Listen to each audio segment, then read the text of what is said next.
la France, qui a continué la guerre aux côtés de De Gaulle depuis 1940, est considérée au même titre qu'un pays ennemi. De Gaulle va se précipiter pour dire le gouvernement c'est moi, l'État c'est moi, pour empêcher les Américains de transformer la France en protectorat.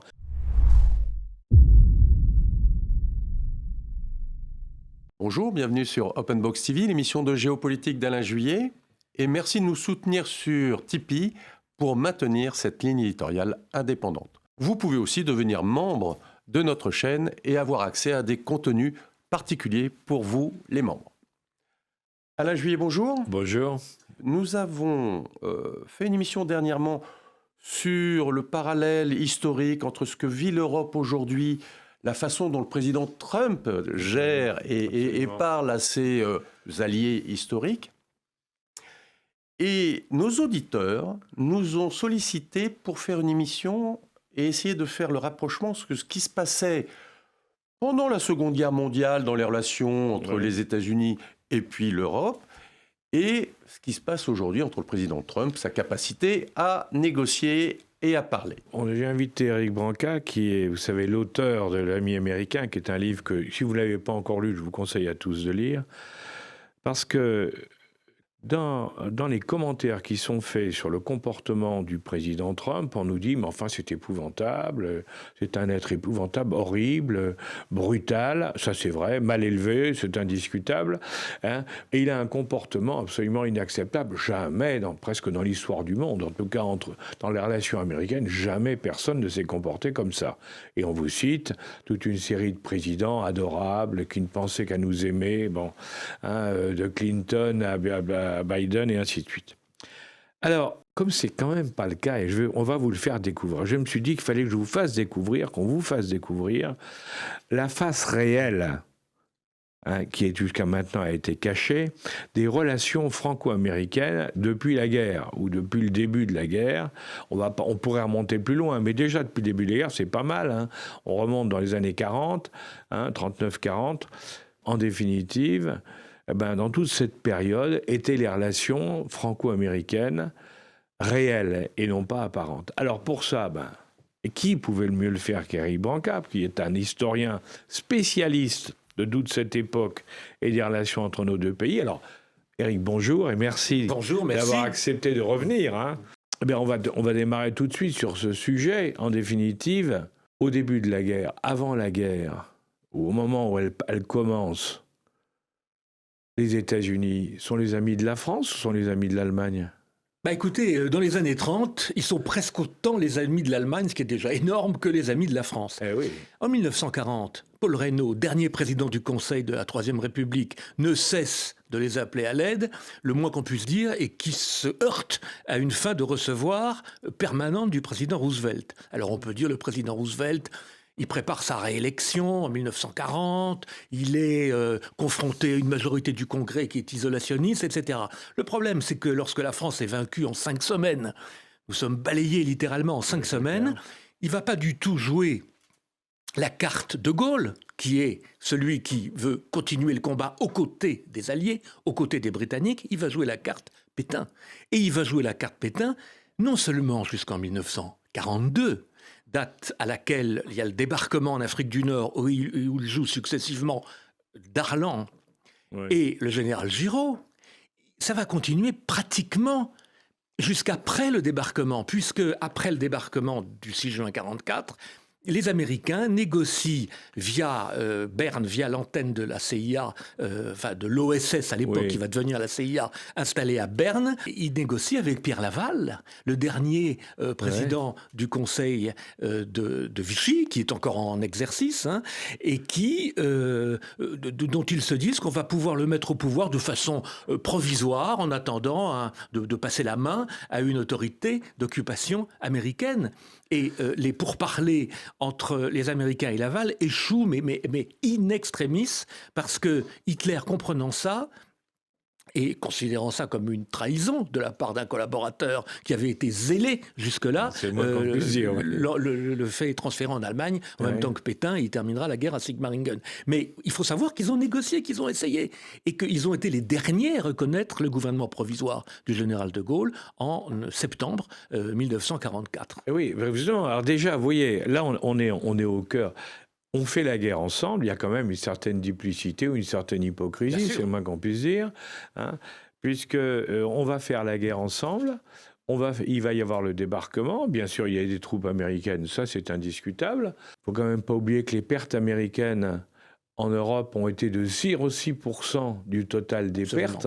Du total des pertes alliées. Les pertes alliées, hein. Ils ont perdu, dans la bataille de Normandie, à peu près 140 000 hommes, Oui. et en tout, pour la libération de la France, un peu moins de 200 000. Oui.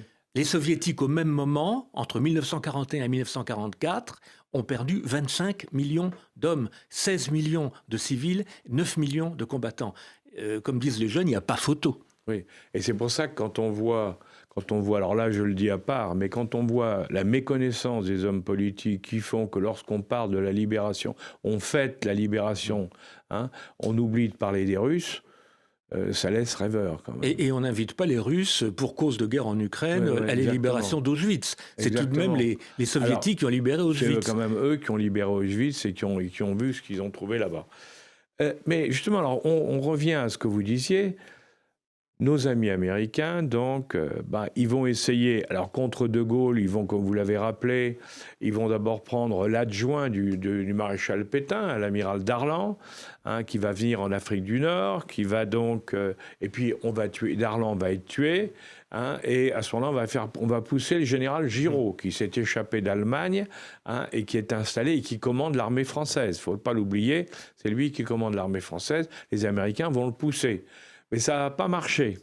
Alors, on a l'idée, comme vous l'avez dit, hein, on va négocier. Et pendant ce temps-là, pendant qu'ils font ça, avec la partie française libre, ils sont en train de négocier avec Laval et pour essayer de faire un système. Parce que l'idée, c'est que des gens qui ont été habitués à collaborer avec la puissance dominante sont très bien rodés finalement à continuer à le faire. À continuer à faire pour une autre puissance Alors il dominante. n'y a aucune appétence pour Laval. Hein. Il faut pas. Bien entendu, mais il y a pas de même qu'il n'y en avait pas pour Darlan ou pour Giraud. Bien sûr, d'ailleurs. mais c'est de l'hyper-réalisme. Voilà. Donc ça, si c'est pas une certaine brutalité, je ne sais pas comment ça s'appelle. Et on découvre. Alors ils n'y arrivent pas, ce que vous avez dit, mais du coup ils ont une autre idée. C'est de transformer la France en un protectorat. Absolument. Et c'est au moment du débarquement, et De Gaulle, là vous allez nous parler de ça parce que c'est passionnant, hein, De Gaulle, lui, qui est au courant de ça, qui a été mis au courant par Churchill, va à ce moment-là brûler les étapes pour aller à Paris à toute vitesse en lançant la 2e DB sur Paris. Hein, avec l'autorisation de Patton quand même, hein, du général Patton, l'américain Patton. Ils vont arriver à Paris, De Gaulle va se précipiter pour dire le gouvernement c'est moi, l'État c'est moi, pour empêcher les Américains de transformer la France en protectorat. C'est bien ça, car c'était bien ça le plan. Hein. Ah, c'est tout à fait ça, puisque l'AMGOT, c'était l'autorité militaire d'occupation de la France. Et qui était un autorité militaire américain. Alliée. Occupation, le mot occupation est employé, et donc il est mis au point dans le plus grand secret dès la fin de 1943. Il doit s'appliquer à la France, comme il doit s'appliquer à l'Allemagne, comme il va s'appliquer en Italie. Donc la France, qui a continué la guerre aux côtés de De Gaulle depuis 1940, est considérée au même titre qu'un pays ennemi. Exactement. C'est tout de même extraordinaire. Et donc, Churchill prévient De Gaulle, enfin, c'est pas tout à fait Churchill, c'est Eden, son ministre des Affaires étrangères, pas nécessairement par altruisme, mais parce que les Anglais craignent beaucoup des projets analogues, alors non pas sur l'Angleterre, mais sur l'Empire. Sur l'Empire. Et oui, ils se disent, si les Américains faisaient ça ailleurs, parce que, parallèlement, en même temps qu'il met en place les jalons de ce qui va s'appeler l'ONU en 1945, Roosevelt et l'administration américaine ont un projet de mise sous tutelle de l'ensemble des empires coloniaux sous l'égide de l'ONU. International Trusteeship, ils appellent ça. Et donc, les Anglais n'avaient pas du tout l'idée la volonté de laisser les Américains diriger l'Empire britannique. Et donc, ils préviennent De Gaulle, qui réagit, et comme vous l'avez rappelé très justement, c'est une course de vitesse. Même avant la foncée sur Paris, puisque l'enjeu, c'est, dès le lendemain du débarquement, d'investir les préfectures avec les commissaires de la République qui vont remplacer les préfets de Vichy. Et donc la course de vitesse, elle est contre les fameux administrateurs de l'AMGOT pour arriver dans les préfectures avant eux. Et c'est ce qui se passe à Bayeux, où le premier commissaire de la République, François Coulet, est installé le 14 juin 1944. Et à partir de ce moment-là, ça va se passer partout comme ça. Et on va en même temps interdire la circulation des billets drapeaux qui avaient été imprimés en Angleterre, qui étaient destinés à inonder le marché français. Le mot République française n'était même pas inscrit sur ces drapeaux, sur ces billets drapeaux. Et fait encore plus extraordinaire, ils avaient moins de valeur que le marque d'occupation.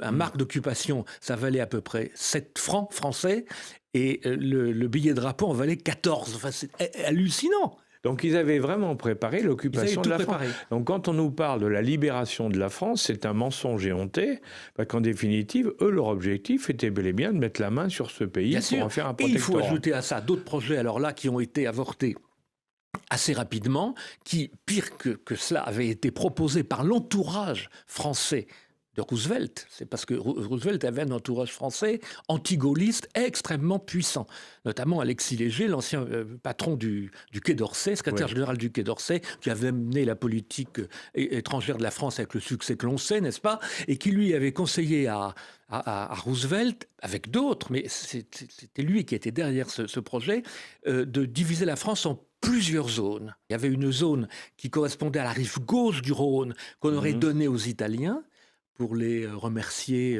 d'avoir changé de camp.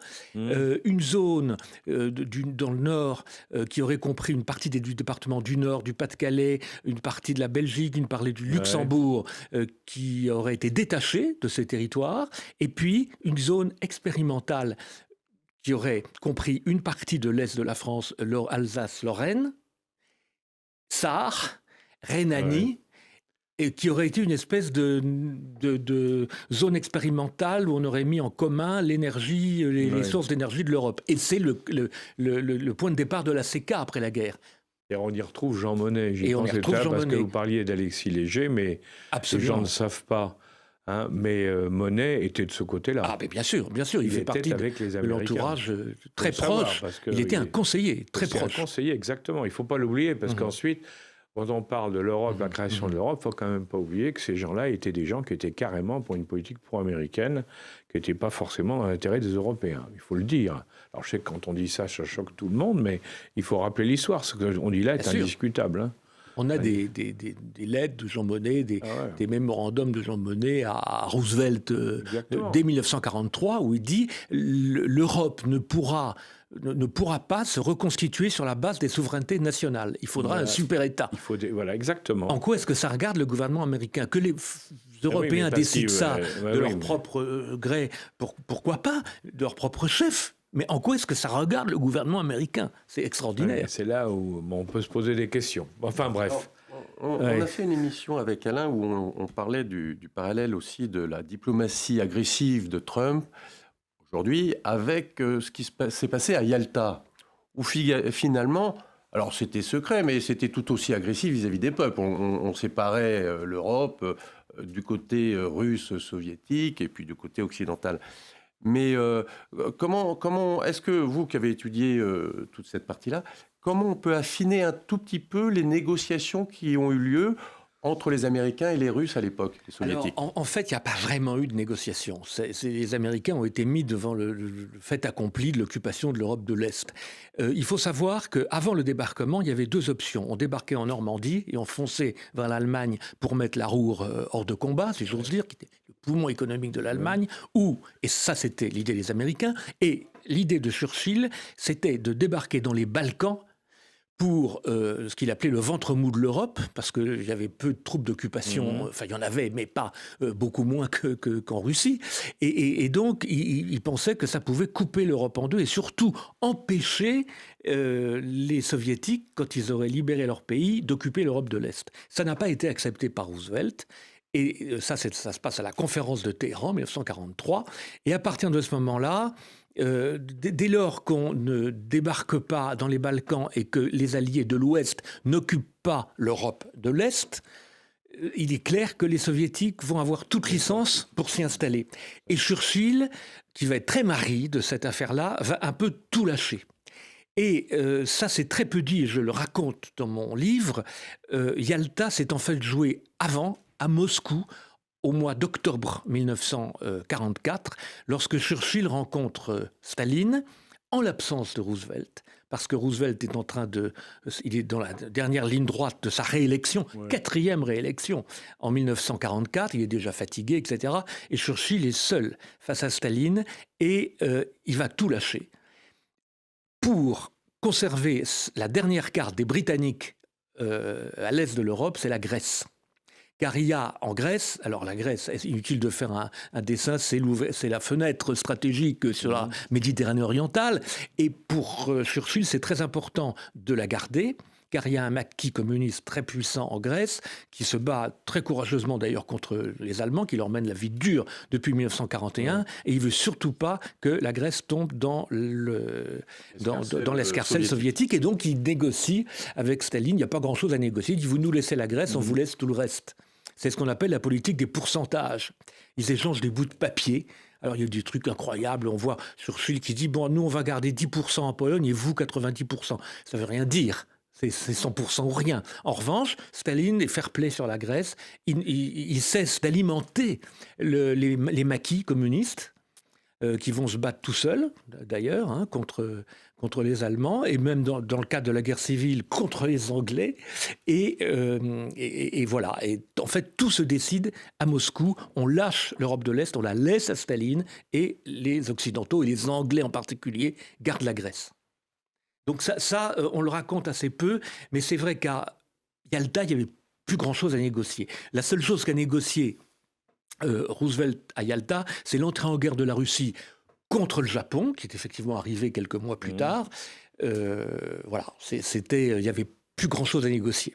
Quand vous venez de dire, sur la Pologne, Churchill donc, discute avec Staline et lui dit, bon, il y a 86%, c'est la Pologne et 10% c'est pour vous.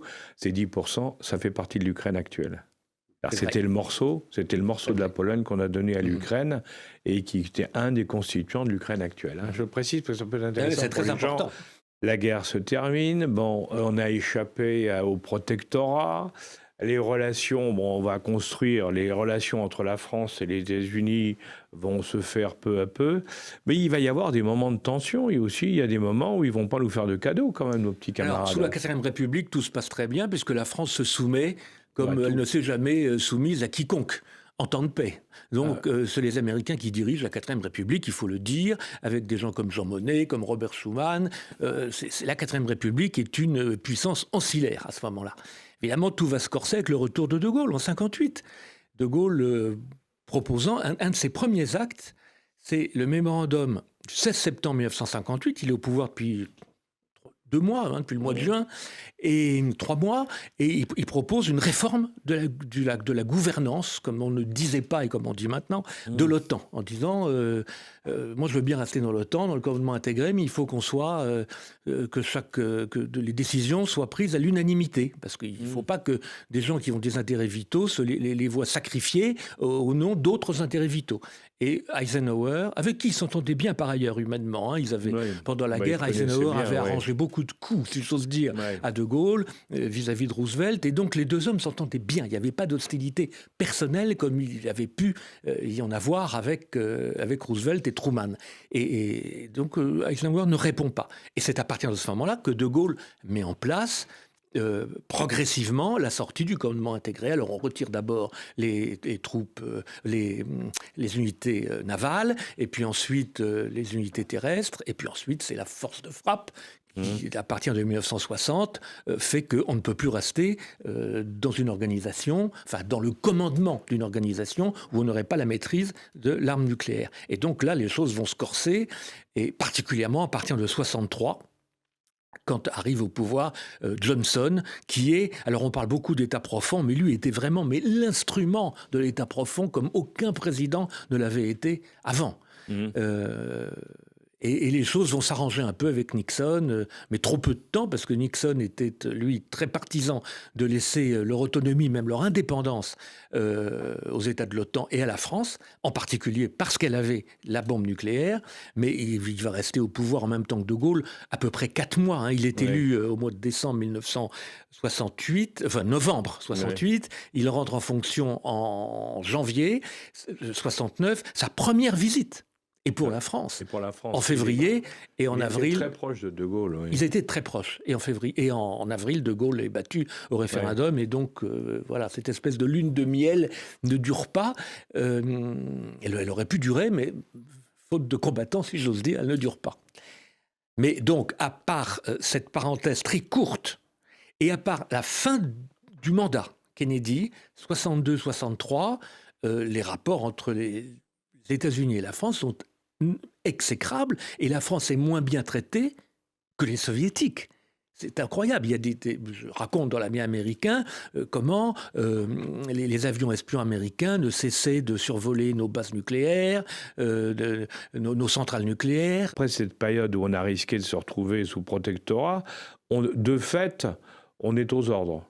Ah, on est totalement jusqu'à la fin de la 4e République, on est aux ordres. Absolument. Bon, De Gaulle prend le pouvoir. Là, il y a un affrontement parce qu'il ne se laisse pas faire.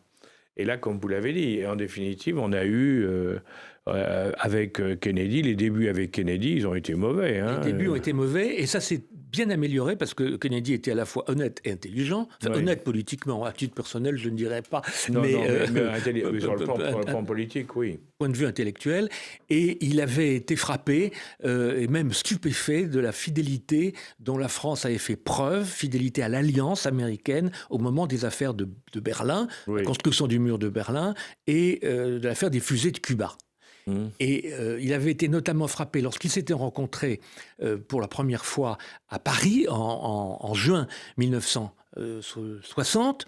Il avait été frappé parce que De Gaulle, avant même qu'il y ait le moindre début de crise à Cuba, avant même qu'on sache que les Soviétiques installaient des missiles, De Gaulle lui avait parlé de Cuba et lui avait dit, mais vous savez, il vaut mieux, parce que pour tout dire, Kennedy proposait il n'était pas contre la bombe atomique française, il voulait qu'elle soit sous contrôle américain. Et donc il proposait ce qu'il appelait la force multilatérale. Et De Gaulle avait dit, non, il n'est pas question. Il vaut mieux, même pour vous, un allié indépendant, un bon allié qui sait dire non, qu'un allié soumis, parce qu'il ne se battra jamais de façon désintéressée. Et donc, il lui avait dit, imaginez que, par exemple, Cuba soit investi par des fusées soviétiques. En 1960, il lui dit ça. Je voudrais mieux que la France, indépendante, sûre de son arme nucléaire, vous propose son aide, plutôt qu'un allié soumis, etc. Et ça aurait beaucoup plus de force. Et puis, Kennedy l'écoute poliment. Puis un an et demi après, le renseignement américain est au courant des installations. Il dit non seulement il avait raison, mais il est à nos côtés. Et il est aux côtés des Américains à Cuba, comme il l'avait été à Berlin. Il avait même proposé à Berlin de faire donner les chars français sur les barbelés que les Soviétiques installaient, parce qu'avant qu'on érige le mur, on a mis des barbelés. Et donc, il disait, mais il faut le rapport de force, il faut écraser ces barbelés, et les Français sont prêts à le faire. Le problème, c'est qu'il n'a reçu aucune réponse, ni de Kennedy, ni de Macmillan, le Premier ministre britannique. On avait suffisamment de chars pour imposer le rapport de force. On ne l'aurait peut-être pas imposé très longtemps, mais on pouvait, et il fallait que les Alliés soient derrière nous. On a été plus otanesque que les dirigeants de l'OTAN, en disant, là, il y a un intérêt commun, on ne peut pas laisser Berlin aux mains des Soviétiques. Pas de réponse des Américains, pas de réponse des Britanniques. À partir de ce moment-là, il a commencé à concevoir de sérieux doutes sur la capacité des Américains de nous aider en cas de situation critique. C'est ça.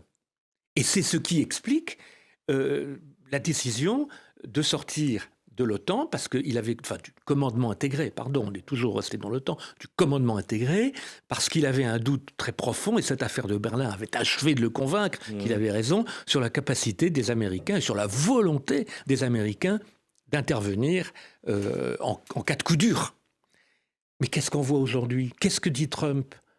Même chose. Il dit exactement la même chose, simplement. Il n'y a pas de changement. Il n'y a aucun changement, seulement il le dit.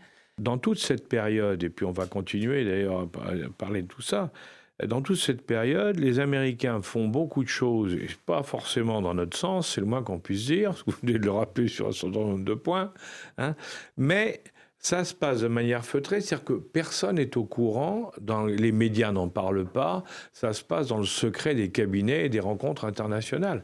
Personne n'en parle. Exactement. Donc tout est bien. Alors évidemment, quand on compare à aujourd'hui, ou même dans le bureau ovale, il y a les caméras de télévision pour voir la discussion entre Trump et Zelensky, on n'est plus dans le même monde. Hein. On n'est plus dans le même monde, mais les ressorts, ils n'ont pas changé d'un iota. Exactement, ils sont toujours pareils. Quand le secrétaire d'État de Kennedy, McNamara, a mis au point ce qu'il a appelé la riposte graduée, c'est là où De Gaulle a compris que vraiment, il n'y aurait aucun secours automatique des Américains en cas de confrontation avec l'Est. La riposte graduée, on a mis beaucoup de temps à savoir exactement ce que ça voulait dire. Ça voulait dire qu'en cas d'attaque soviétique, si c'était une attaque conventionnelle avec des chars, on répondait avec des chars, voire du nucléaire tactique. Donc ça voulait dire qu'on transformait l'Europe en champ de bataille. Oui. Alors que la doctrine OTAN avant, c'était on utilise n'importe quel moyen à notre disposition, y compris la dissuasion nucléaire, pour lutter contre une attaque. Bien sûr. À partir où les deux grands règlent leur compte par personne interposée sur le champ de bataille européen, l'OTAN non seulement ne nous protège plus, mais devient un gage de destruction et devient dangereux. Eh oui, c'est ça l'idée de De Gaulle. Le nucléaire tactique dont on parle comme ça, dont vous parlez, il ne faut pas oublier, je le dis pour nos auditeurs qui ne sont pas forcément habitués à ces choses-là, il faut le savoir, le nucléaire tactique, ce sont des missiles qui vont tirer à 200, à l'époque, les Plutons, les Hadès français, les autres, hein, on tire à 100, 200, 300 km de vent, c'est-à-dire pas loin du tout, et on met une bombe nucléaire tactique qui a un effet réduit, mais qui va vitrifier la population, le sol et tout, sur 1, 2, 3, 4 km, mais avec, bien sûr, avec le vent, ensuite, la propagation des radiations, enfin des radiations, des poussières un peu partout. Alors c'est vrai que les vents dominants sont d'ouest en est, mais il arrive. Quand même, il y a une zone. Et il n'y a pas si longtemps, les vents dominants ont été à l'est pendant près de 10 jours. Vous imaginez qui se serait passé. Je me souviens, moi, quand à l'époque où les Français avaient mis aussi en place les fameux missiles nucléaires tactiques. Hein, et les Allemands avaient dit, mais on n'est pas du tout d'accord, parce que si vous les utilisez, ça va tomber chez nous. Et donc, on n'a aucune envie de recevoir des bombes atomiques dans le cas d'une guerre. Il faut régler les problèmes du pays émetteur au pays qui est de l'autre côté. L'agresseur et l'agressé, pas les autres. Exactement.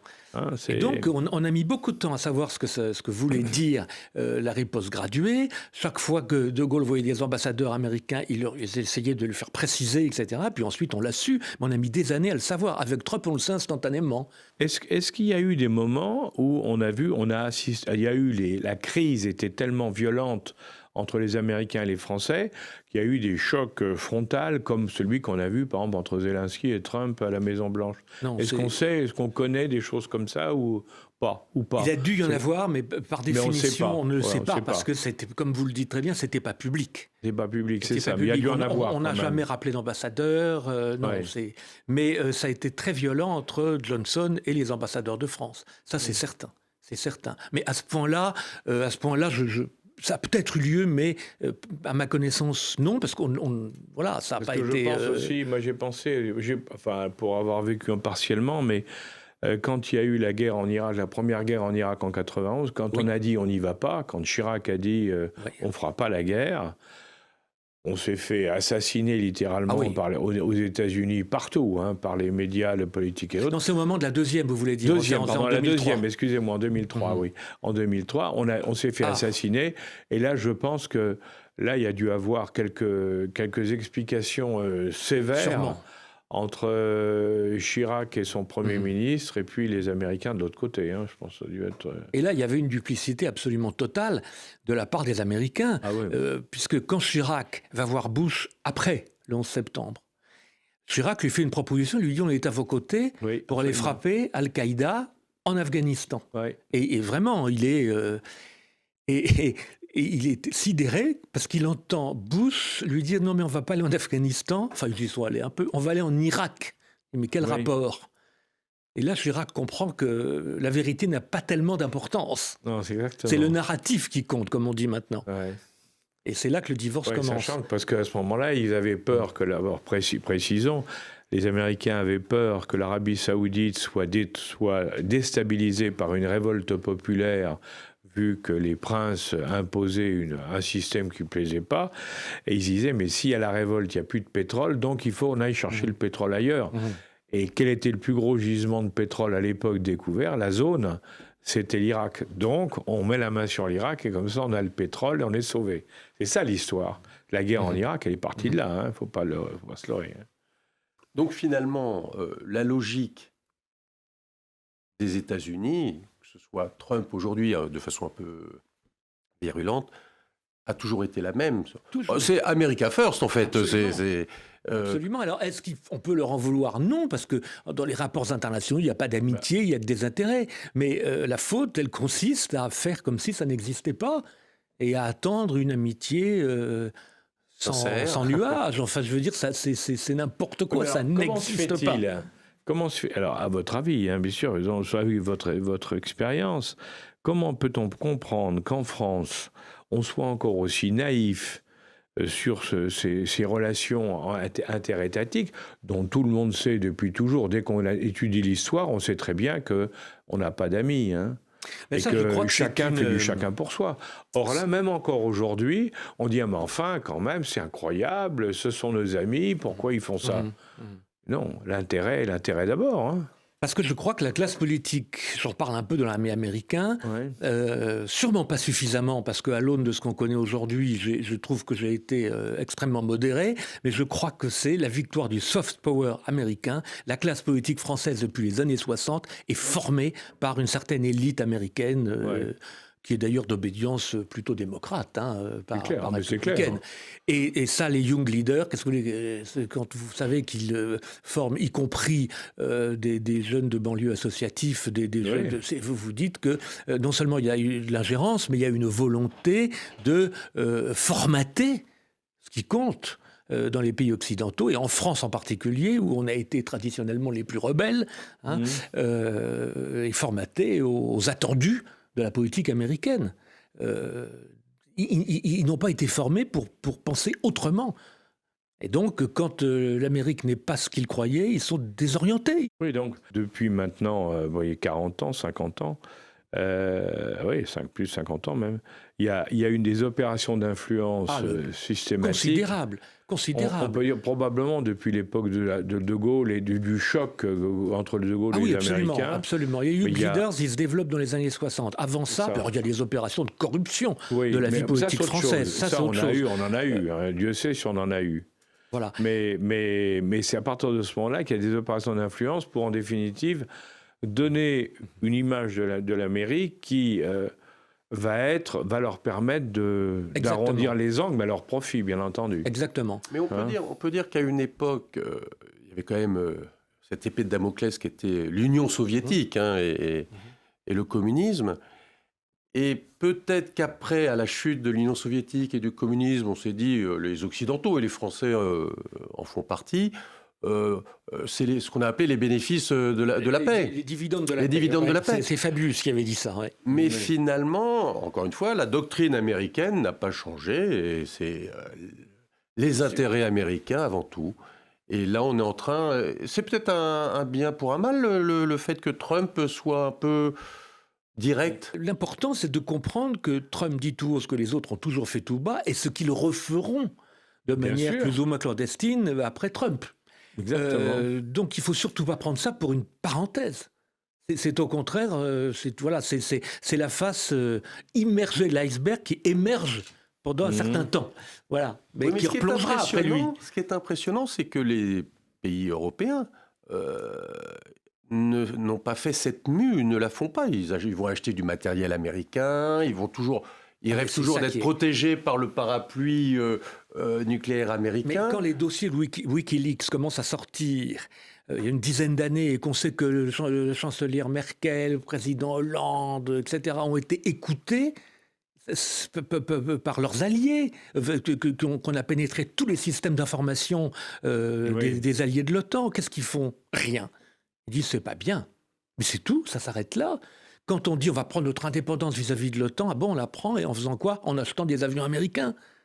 Donc, ils ont été quand même formatés en profondeur, comme les disques durs qu'on formate en profondeur pour ne pas réagir. C'est assez stupéfiant. En France, il y a eu un scandale avec le président Sarkozy. Ils écoutaient. Il y a eu un scandale avec le président Hollande. Ils écoutaient. Un scandale avec le président Macron. Ils écoutaient. Parce que chaque fois, on sait très bien le destinataire. Hein. L'affaire Pegasus avec le roi du Maroc, c'est pas du tout le Maroc. Hein. À chaque fois, et on a vu à chaque fois, on est remonté. Donc, c'est quand même fascinant de voir que notre meilleur allié, notre plus grand allié, systématiquement, nous écoute. Et comme vous le dites très justement, qu'est-ce qu'ils ont fait? Ils ont dit, c'est pas bien. Voilà. On ne pouvait rien faire. On est traité exactement comme les adversaires potentiels, comme l'étaient traités les soviétiques du temps de la guerre froide. Alors donc on est considérés comme des adversaires. Donc, si on vous écoute, c'est que vous n'êtes pas un ami, c'est qu'on n'a pas confiance en vous. Vous me demandiez s'il y avait eu des chocs frontaux, etc. Et je vous répondais, à ma connaissance, non. En tout cas, ça n'est pas connu. Parce que ça ne fonctionnait pas comme ça. En revanche, il y a eu, ça j'ai oublié de le dire, et c'est très important, des opérations de déstabilisation absolument incroyables.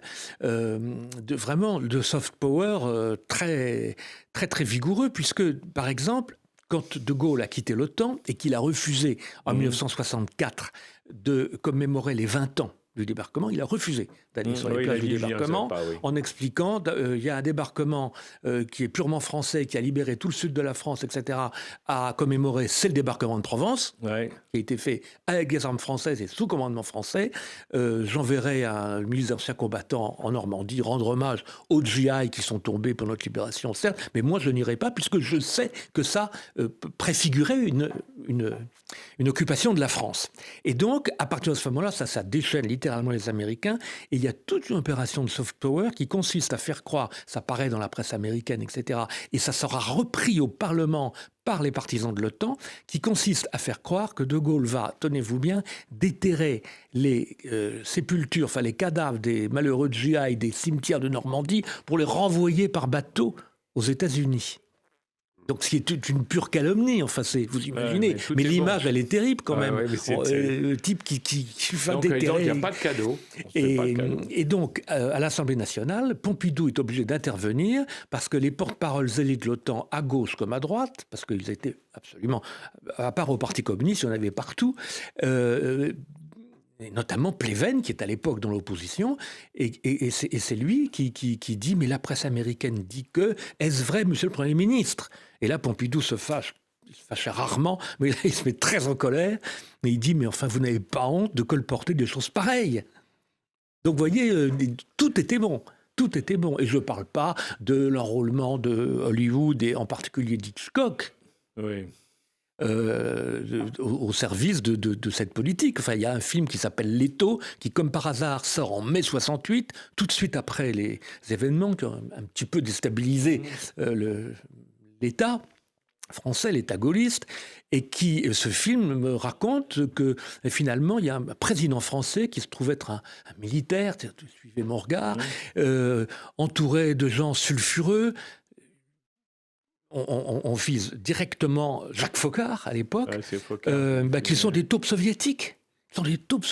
Et on engage pour ce faire des acteurs français très connus, Philippe Noiret, Michel Piccoli, et j'en oublie certainement. Alors, il se trouve que le film a très mal marché, parce que c'est le plus mauvais film d'Hitchcock, ou un des moins bons, parce que tout est bon chez Hitchcock, peut-être le moins bon, mais le scénario il a été entièrement, c'est ça que je voulais dire, entièrement payé par la CIA. On le sait maintenant.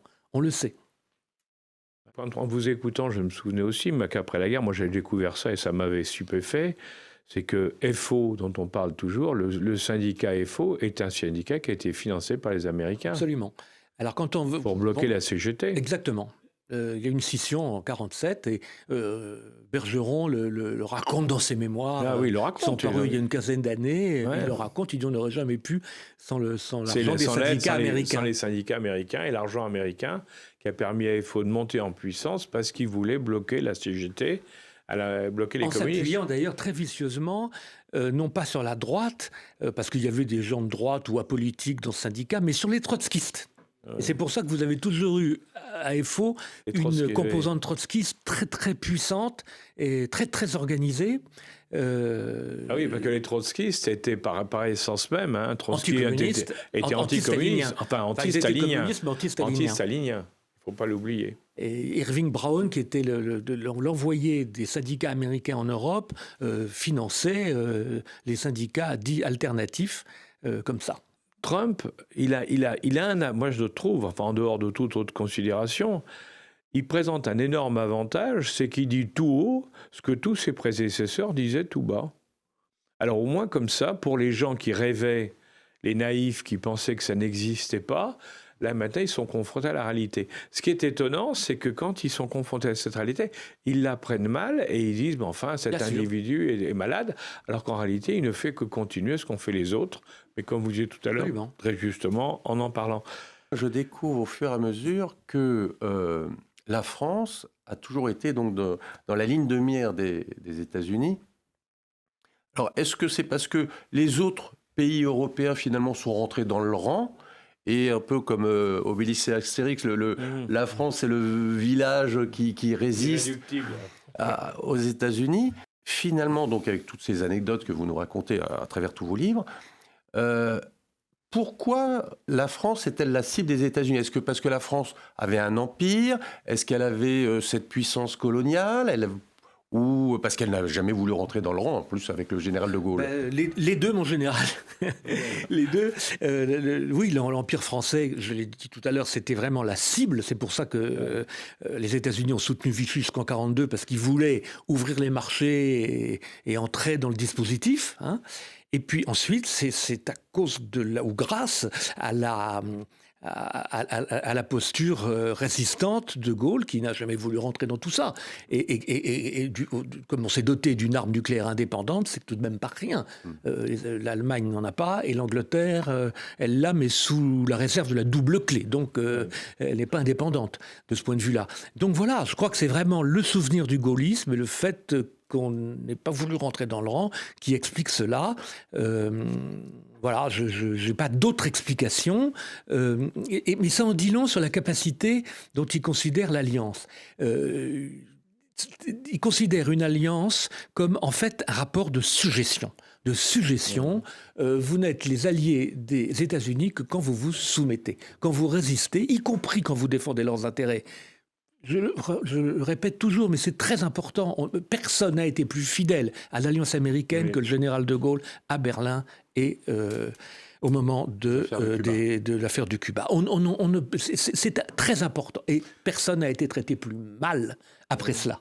Donc vous voyez, c'est l'indépendance le problème. C'est l'indépendance. Quand ils ont eu les tours qui ont été attaqués par les terroristes, le premier pays qui a envoyé une délégation voir les Américains une semaine après, ça a été la France, pour leur dire « Nous sommes avec vous, comme nous avons l'habitude du terrorisme que vous ne connaissez pas, on va vous mettre tous nos moyens à disposition pour vous aider à lutter contre ça. » Donc, on a toujours été, effectivement, on le dit, mais c'est vrai, le meilleur allié de l'Amérique dans les moments difficiles. Absolument.